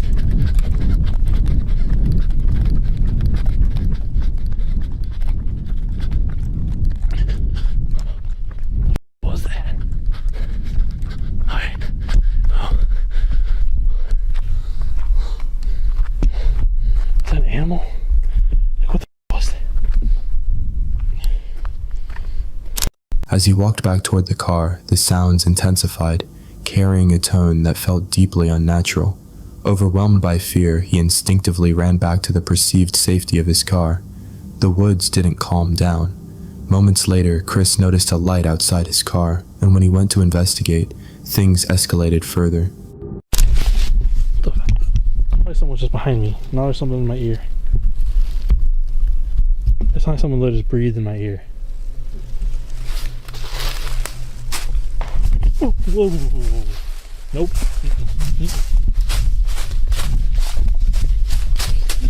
Oh shit. Oh.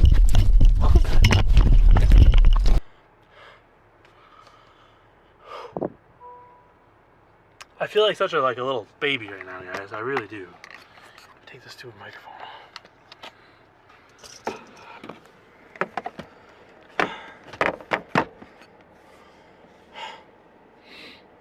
Don't know if you guys could hear that or anything. I don't know what was heard, what was recorded, but at one point it sounded like something like I had breathed right in my ear. It was right in my ear.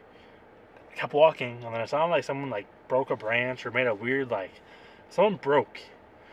And I was running. That was so weird. And I felt like someone just pushed me. I don't know why I fell. I don't know how I fell. I don't know, you guys probably think I'm insane right now. I don't know. A sudden rush of sound, pressure, and confusion sends Chris stumbling forward. The camera struggles to keep up as panic takes over, the forest blurring into shadow and noise. Back inside the car, shaken and exhausted, Chris locks the doors and prepares to stay the night anyway. The camera is left running, silent, watching, as if waiting for something else to happen.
What the f was that?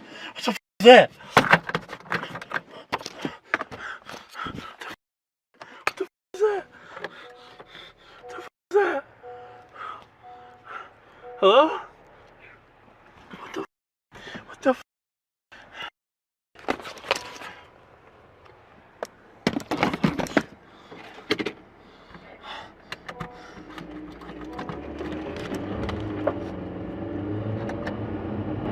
However, the eerie sounds continued, further disrupting any chance of rest. In the final moments, a sudden noise jolts the frame, a sharp, violent interruption that cuts through the quiet like a warning or a reminder that whatever was out there never truly left. The woods, especially when explored alone, hold secrets far darker than any urban legend. Chris Baird's terrifying night at Purgatory Road serves as a chilling reminder that some places are best left undisturbed. The unseen forces of Purgatory Road made their presence undeniably known, leaving behind a mystery that continues to haunt the brave investigator.